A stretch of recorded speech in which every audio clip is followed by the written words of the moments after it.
মানুষ যার জীবনে হঠাৎ এসে পড়ে এক রহস্যময়ী নারী। সে কি বাস্তব নাকি কল্পনা? আজ আমরা কথা বলবো হুমায়ুন আহমেদের এক বিস্ময়কর উপন্যাস নিয়ে, যার নাম নিশিথিনী।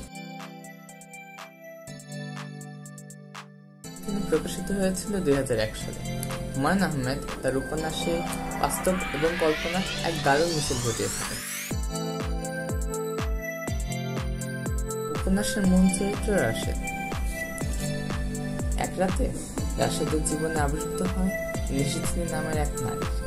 ধীরে ধীরে সে রাশেদের জীবন জুড়ে ছড়িয়ে পড়ে। তবে প্রশ্ন হলো, সে কি বাস্তব নাকি শুধুই রাশেদের কল্পনা?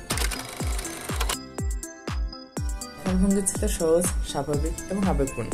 লেখক রহস্য তৈরিতে ভীষণ দক্ষ, ইভেন চরিত্রগুলোও ছিল জীবন্ত।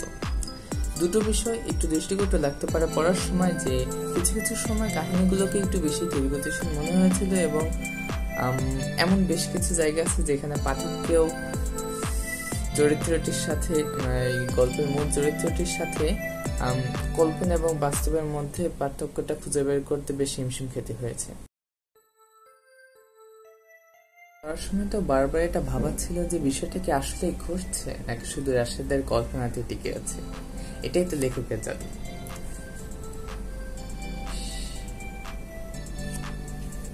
যারা রহস্য, মানসিক দ্বন্দ্ব এবং প্রেম ভালোবাসেন তারা এটা একবার না একবার অবশ্যই করে দেখবেন। আর যারা হুমায়ুন ভক্ত তাদের জন্য তো কথাই নেই। পড়ুন, ভাবুন, অনুভব করুন। আমি আছি আপনাদের সাথে পথ চলতে। দেখা হবে পরের রিভিউতে।